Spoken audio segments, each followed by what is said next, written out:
우리의 인생 가운데 때로는 내려놓고 싶은 마음들이 있잖아요. 포기하고 싶은 마음이 생겨납니다. 그럼 바울이 히브리서의 저자가 히브리서 12장 가운데서 아마 이 시대 가운데 살았으면 축구 또는 야구로 비유했을 그 일을 경주, 달리기로 이제 비유하면서 말씀을 하세요. 우리 인생이 경주와 같다는 것이죠. 우리 앞에 당한 경주를 경주하며 그러면서 우리의 인생이 마치 경주와 같은데 그 가운데서 우리도 포기하고 싶고 내려놓고 싶고 그리고 주저앉고 싶은 그런 상황들이 있는데 우리 예수님을 바라보면서 우리 끝까지 완주하자, 결승선을 통과하자, 그리고 그 결승선의 환호를 맞이하는 자들이 되자, 그렇게 격려하거든요.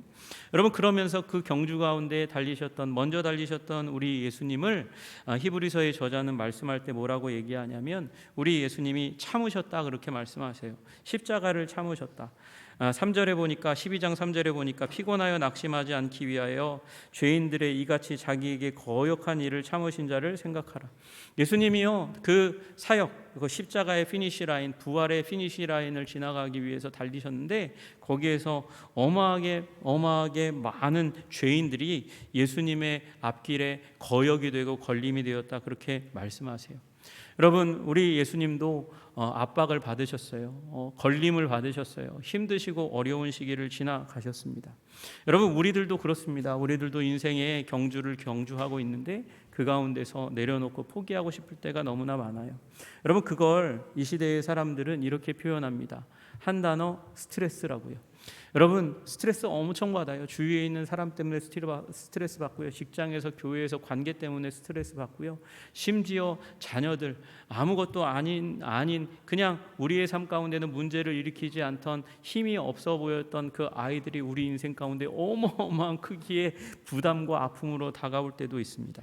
여러분, 이 스트레스가 만병의 근원이라 그러잖아요. 그리고 이 만병의 근원 가운데 육체만 병드는 게 아니라 마음까지 병드는 그런 일들이 쉴 새 없이 우리 인생 가운데 나타납니다. 이 스트레스라는 단어가 원래는 강하게 압박하고 짓누르다 또는 반대로 팽팽하게 잡아당기다라는 뜻이에요. 여러분, 이게 압력이 큰 힘이 주어져 가지고 찍어 누르거나 아니면 잡아당기면 파괴되는 일이 일어나잖아요. 그게 스트레스예요. 스트레스가 우리 마음 가운데 찾아오면 음식을 먹지도 못합니다. 먹어도 소화를 잘 하지 못하는 일들이 일어납니다. 잠을 자지 못하게 만들고요. 그리고 어떻게 누워 있어도 불편하게 만들고 벌떡벌떡 일어나게 만드는 일이 일어납니다.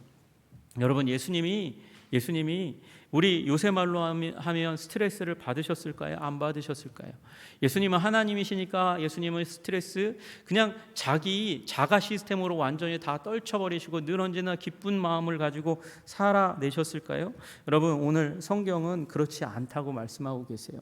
우리 예수님, 우리 보니까 37절에 베드로와 세베대의 두 아들을 데리고 가실 때 고민하고 슬퍼하셨다, 그렇게 말씀하십니다.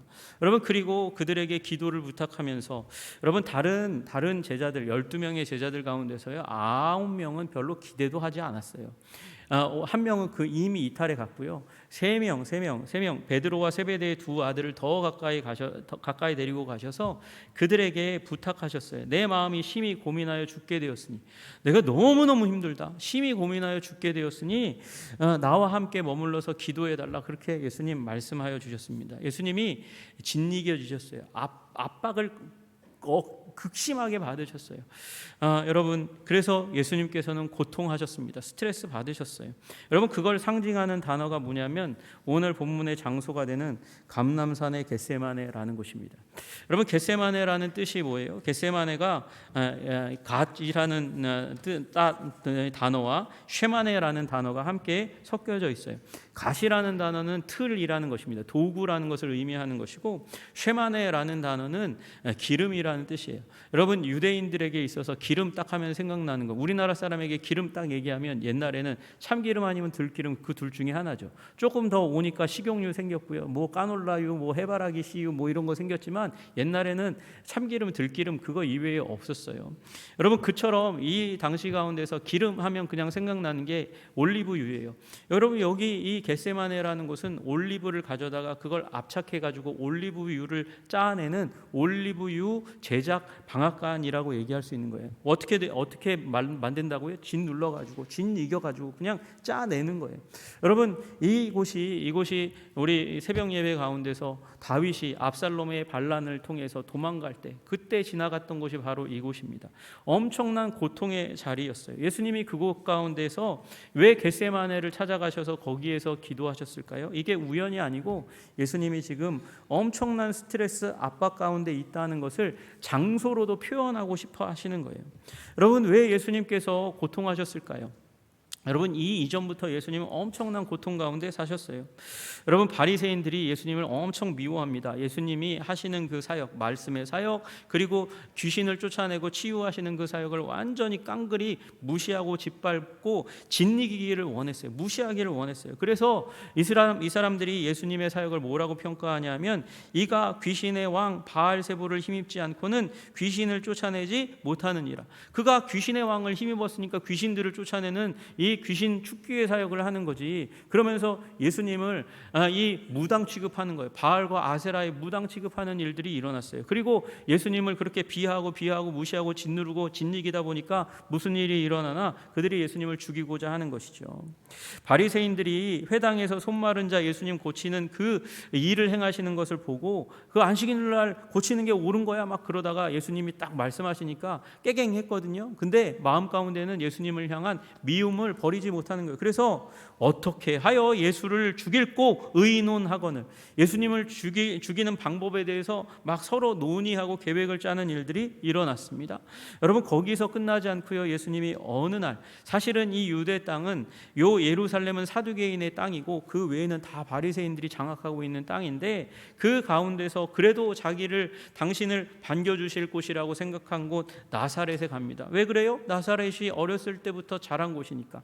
제가 어렸을 때 자랐던 그 진등이라고 불리우는 곳, 미사리 조정 경기장 앞에 그냥 제가 갔어요. 가서 차로 그냥 내려서 이렇게 돌아본 것도 아니고 차로 이렇게 도는데 뭉클한 거 있죠. 아, 내가 여기서 자랐던 곳. 그런 설레이는 땅, 할아버지와 아버지 어머니와 추억이 있었던 이곳, 뭉클한 마음이 있어요. 여러분, 그곳에는 나를 환영해 주겠지. 그러면서 이 뭉클한 마음을 가지고 기대하는 마음으로 갔는데 그곳 가운데서 예수님께서 회당에 들어가셔서 이사야의 말씀을 펴서 읽으셨거든요.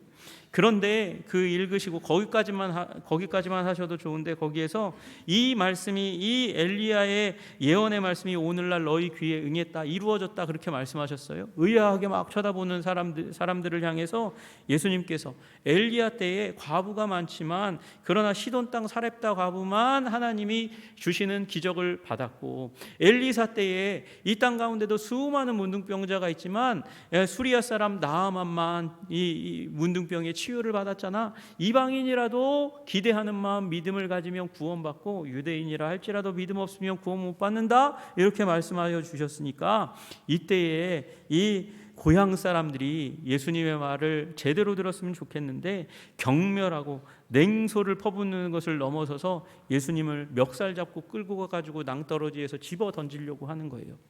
여러분, 예수님은 얼마나 큰 극심한 스트레스를 받으셨겠습니까? 여러분, 게다가 가장 믿어줘야 될 사람이 누구예요? 가족들이잖아요. 근데 가족이 그렇지 않아요. 예수의 친속들, 친속이라는 말은 예수님 직계 가족을 의미하는 거예요.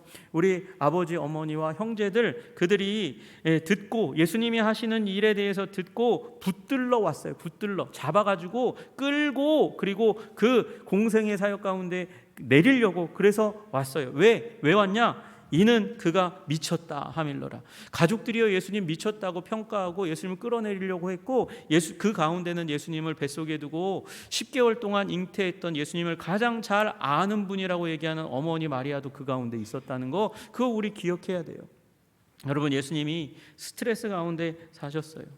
예수님은 그러나 그 가운데서 묵묵히 하나님이 주신 그 경주의 피니시 라인을 향해서 계속해서 달려갑니다. 스트레스 받으면서 달려갑니다. 고통하며 달려갑니다. 가장 잘 이해해야 하는 사람이 누구예요? 같이 밥 먹고 같이 거닐고 같이 사역하는 제자들이어야 했는데 예수님은 지금 이제 십자가라는 그 낮은 자리, 죽음의 자리를 향해서 가는데 제자들은 뭐 때문에 싸워요? 누가 크냐? 우리 중에 누가 도대체 큰 거냐? 그거 가지고 막 싸우기 시작합니다.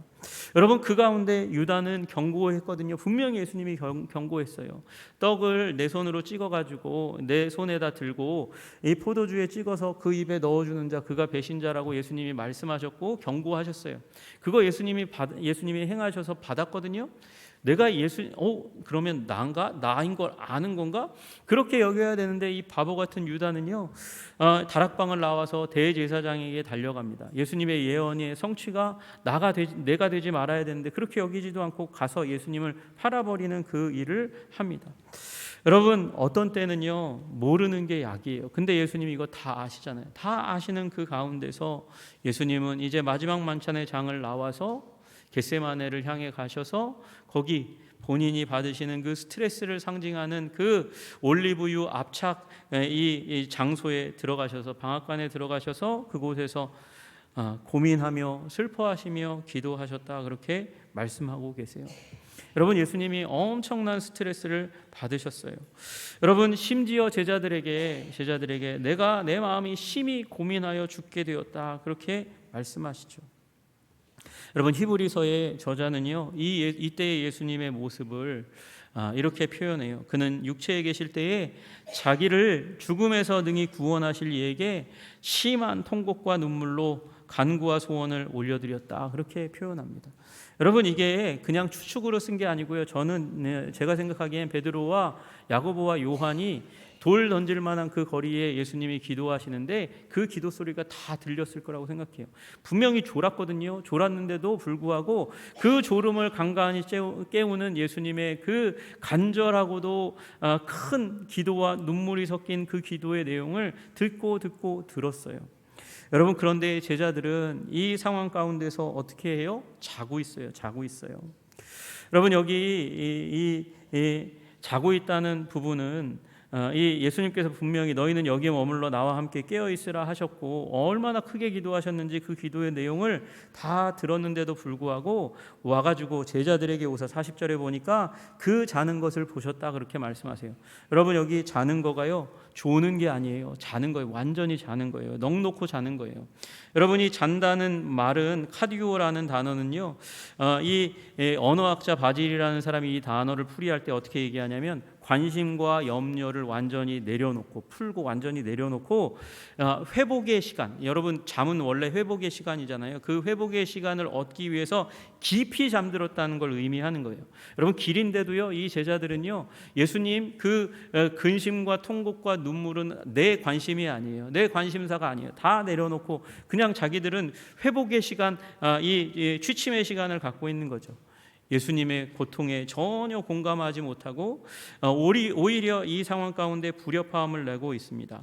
그리고 다시금 예수님이 부탁하고 가셨는데도 불구하고 두 번째 왔는데도 제자들은 자고 있습니다. 한심하지 않습니까? 그렇게 예수님께서 보시고는 세 번째는 아예 기도 부탁도 안 하고 그냥 가버리셔요. 예수님이 저와 여러분 같으면 어떻게 했습니까? 여러분, 제가 극심한 고통 가운데 한번 처해 본 적이 있어요.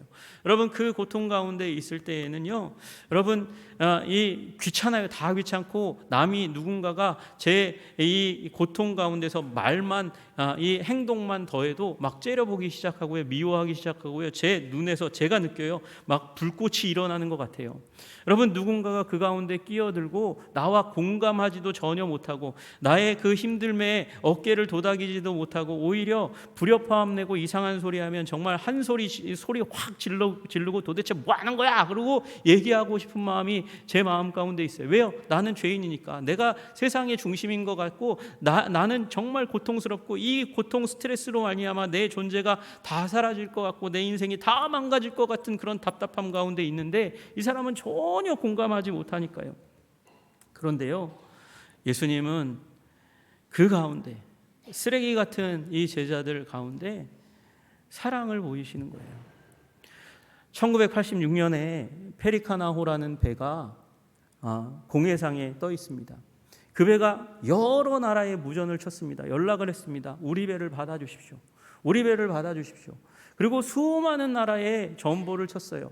우리 이 배가 들어가서 이 배가 싣고 있는 것을 다 처리할 수 있도록만 도와주십시오. 허락해 주십시오. 수많은 전보를 쳤습니다. 배가 너무나 후져서 안 받아주는 걸까요? 그렇지 않았어요. 배는 멀쩡한 배였습니다. 낡긴 했지만 좋은 배였습니다. 그러면 이 어떤 아프리카의 어떤 나라처럼 해적이 많이 타고 있어가지고 거친 사람들이 많이 타고 있어서 그 나라 들어가면 그 나라를 아주 힘들게 만들 거라서 그런 걸까요? 아니요. 정말 멀쩡한 1등 선원들이 그 배에 타고 있었어요. 그런데 왜 안 받아주냐? 그 배가 싣고 있는 그 화물이 문제였습니다. 필라델피아 도시에 청소부들이 파업을 했습니다. 파업하니까 뭐가 처리가 안 돼요? 쓰레기가 처리가 안 돼요. 그 쓰레기를 모아 가지고 1,600톤이 됐나 봐요. 그거를요 이 배에다 다 실었어요. 이 배의 선주는 어떻게 생각했냐면 이 쓰레기를 싣고 가나안 나라에 가가지고 그 쓰레기를 해결하면 우리는 이 샌프란시스코로부터 막대한 돈을 받고 이 쓰레기 처리 비용은 얼마 안 될 거니까. 그런데요 가나안 나라도 뭘 안 받아요? 쓰레기는 안 받아요. 쓰레기 더러운 것들은 안 받는 거예요. 그러니까 이 배가 표류하다가 결국에는 받았던 돈보다 더 막심한 피해를 입고 결국은 그들이 원하지 않았던 방식으로 쓰레기를 처리할 수밖에 없었다 그래요. 여러분 쓰레기는 버리는 게 맞는 겁니다. 여러분 제자들 그래 다른 사람들은 다 이해 못해도 제자들은 이해했었어야 되죠. 예수님과 공감했었어야 되죠. 예수님이 심히 근심하고 고통하고 스트레스 가운데 있었다는 것. 그래서 예수님이 오셨을 때 누가복음에는 예수님이 피땀을 흘리셨다고 말씀하시잖아요. 땀에 핏방울이 같이 서려 있다는 혈한증 헤마티드로시스라는 그 질병에 처해 계셨다는 사실을 누가는 표현하고 있으니까 제자들이 아마 보았으니까 표현했겠죠. 세 번째 왔을 때 예수님의 얼굴이 불구죽죽한 걸 보았어요. 그 옷을 보니까 옷에 핏기가 서려 있는 것을 보았어요. 너무 정신적인 고통이 심하면요 모세혈관에 있는 땀샘에 있는 모세혈관이 터져가지고 땀과 더불어서 피가 터져 나온다는 거예요. 예수님이 그토록 고생하면서 고통하면서 근심하면서 아파하셨는데 제자들은 자빠져 자고 있는 거예요. 예수님의 상황은 내일이 아니에요. 그래서 편하게 잠을 자고 있는 거예요. 근데 여러분 마태복음 26장 43절에 이상한 말이 하나 써 있어요. 다시 오사 보신즉. 이거 예수님이 나중에 제자들에게 얘기하신 것 같아요. 내가 그때 봤다? 뭘 봤냐? 너희가 자니 이는 저희 눈이 피곤함 일러라. 야 너희들이 피곤한 거 내가 그때 와서 봤어.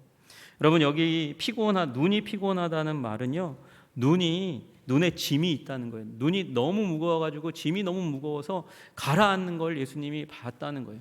여러분 우리에게 가장 무거운 게 눈꺼풀이잖아요. 그래가지고 졸음 운전하다가 사고 나는 사람들이 얼마나 많습니까? 이거 함부로 우리가 눈을 뜨게 하려고 별짓을 다 해도 이 주먹으로 허벅지를 치고 꼬집고 난리를 쳐도 노래를 불러도 여러분 이 졸음이 쫓겨가기가 너무나 어려워요. 그래서 우리 졸음이 오면 언제나 창문을 열고 공기를 환기시키고 졸음 쉼터에 가가지고 쉬기도 하고 그러지 않습니까? 예수님이 그 눈에 있는 무거운 짐을 보셨어요. 이게 뭐예요? 예수님이 긍휼의 마음이에요. 이걸 보시고 나셔서 세 번째는 제자들에게 이 마태복음이 말씀하시기로는 기도 부탁을 안 하고 그냥 가셔서 홀로 기도하셨다 그래요.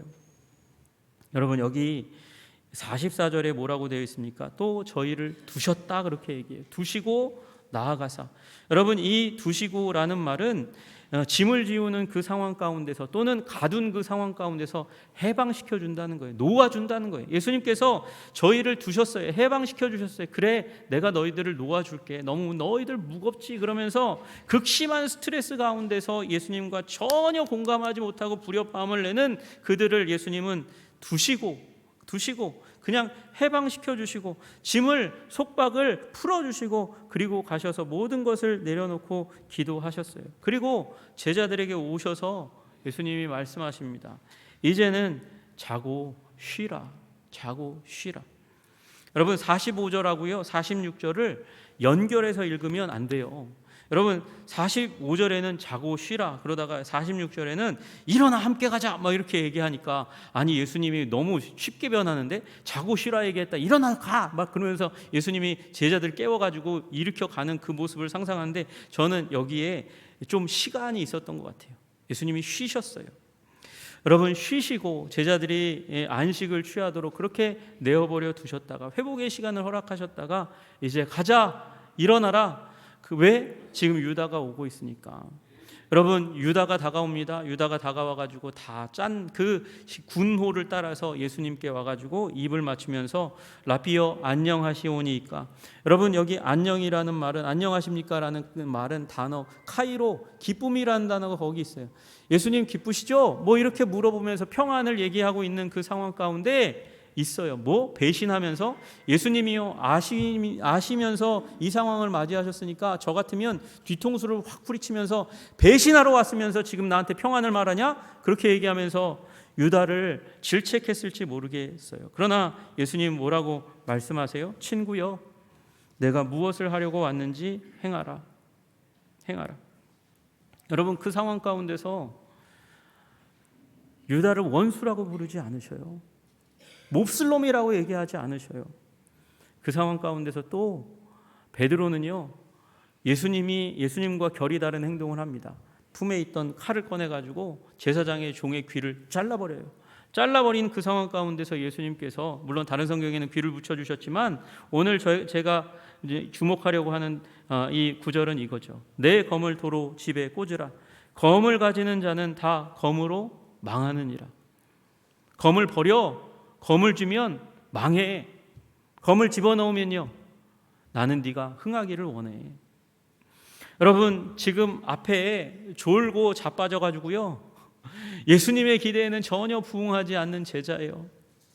그런데 예수님은 그 상황 가운데서도 함량미달에 어떻게 보면 쓰레기같이 예수님이 3년 반 동안 데리고 다니며 훈련하며 교육한 것 전혀 먹혀들지 않고 다른 생각, 다른 삶의 태도를 보이고 있는 베드로에게 나는 네가 검으로 망하기를 원하지 않아. 나는 네가 흥하기를 원해 라고 말씀하시는 것이죠. 여러분 우리 주님께서는 당신께서 당하신 겟세마네의 어마어마한 스트레스와 극심한 고통 가운데서도 자기 자신만 보시지 않고 훌륭한 모습을 보이고 있는 것이 아니라 오히려 부족하고 연약하고 망가진 함량미달의 모습을 보이고 있는 제자들을 향해서 난 네가 흥하기를 원해. 나는 너희 눈에 있는 그 짐의 무거움을 나는 보고 있어. 그러니까 쉬어, 이제는 쉬어 라고 말씀하시는, 우리에게 격려하시고 우리에게 위로를 베푸시는 하나님이신 줄로 믿으시기를 주님의 이름으로 축복합니다. 여러분 그렇게 얘기하고 나니까 예수님 다 떠났어요. 제자들이 다 떠났어요. 물론 그가 다 떠난 가운데서 떠나갔다가 온 제자가 있죠. 베드로가 왔고요, 요한이 왔어요. 와서 대제사장의 종 이 마당 가운데서 예수님이 취조받는 걸 보셨죠.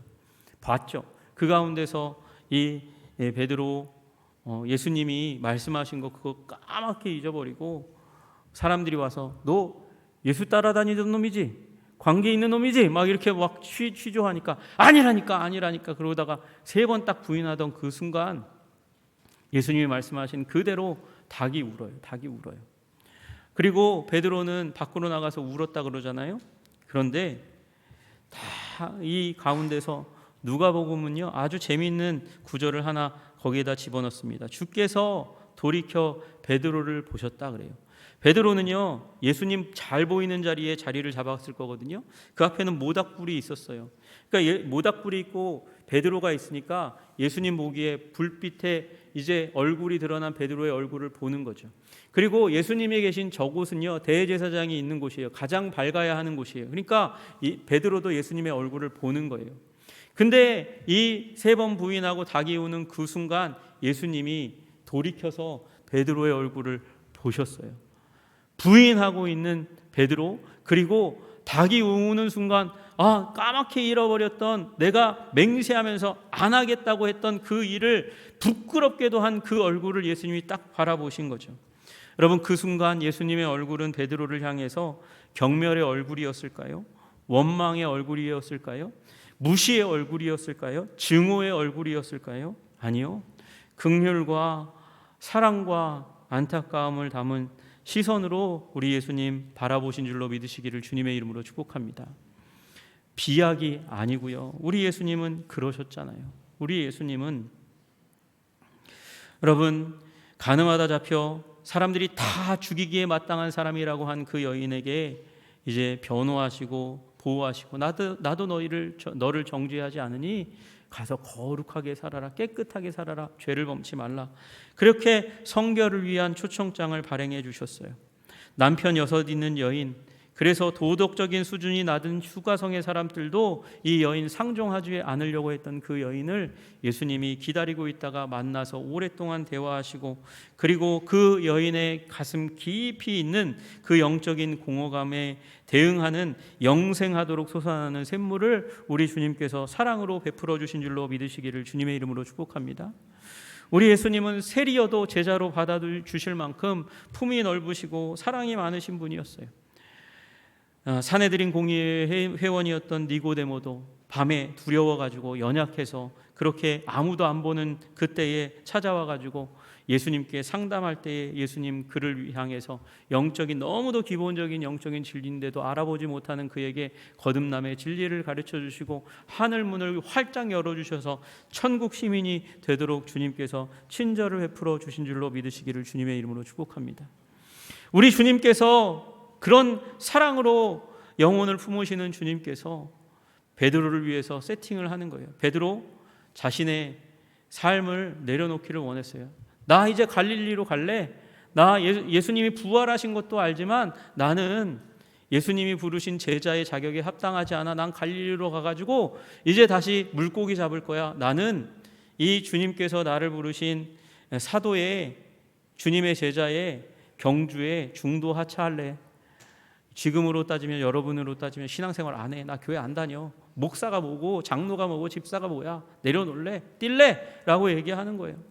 그런데 예수님이 그 부인했던 모닥불을 그 앞에 만들어 놓으시고, 그날 베드로의 인생이 완전히 바뀐 날, 물고기 한 마리 못 잡다가 물고기를 때로잡은 그날을 기억하시도록 베드로에게 그날 아무것도 못 잡도록 하시다가 예수님께서 물고기를 엄청나게 잡도록 만드셔요. 그리고 그곳에서 조반을 드실 때 예수님께서 3번 부인한 것처럼 3번 묻습니다. 네가 나를 사랑하느냐? 네가 나를 사랑하느냐? 네가 나를 사랑하느냐? 너 그때 왜 부인했어? 자신만만했잖아. 너 그렇게 파렴치하게 내 앞에 있을 수 있니? 고개를 조아려도 시원치 않을 놈아. 그렇게 꾸짖지 않고 주님은 베드로를 향해 네가 나를 사랑하니? 내 양을 먹이고 내 양을 쳐다오 부탁하시며 베드로를 회복시켜 주셨습니다. 우리 주님은 우리를 더럽다 하지 아니하시고 품이 넓은 바다처럼 쓰레기 같은 우리들이라도 받아주셔서 우리를 회복시키시고 격려하시고 도닥이시고 일으키시는 하나님, 사랑의 하나님인 줄로 믿으시기를 주님의 이름으로 축복합니다. 그러므로 여러분, 실패의 자리 가운데 내려놓고 포기하고 싶을 때조차도 다시금 주님의 사랑에 기대어서 고개를 숙이고 다른 사람 얼굴 쳐다볼 면목이 없다 할지라도 예배드리는 자리 가운데 나와 주님의 사랑을 청구하실 수 있는 저와 여러분들 되시기를 주님의 이름으로 축복합니다. 주님, 우리 받아주시고 그 품 안에서 우리를 회복시켜 주실 줄로 믿습니다. 기도하겠습니다. 하나님 아버지, 제자들이 너무도 부족하고 연약하고 무지했습니다. 그럼에도 불구하고 우리 주님은 그 극심한 스트레스의 상황 가운데서, 눌림의 상황 가운데서 통곡하며 부르짖을 그때에도 제자들의 안타까움을 바라보시고 격려하시고 회복시키시며 그들의 형편을 바라보셨습니다. 우리 주님의 사랑을 우리도 깨달아 알 수 있도록 주님 도와주옵소서. 말미암아 우리로 주님 온전한 삶, 회복의 삶을 살아갈 수 있도록 도우시는 주님의 은혜를 경험케 하여 주시옵소서. 예수님 이름 받들어 기도드리옵나이다. 아멘.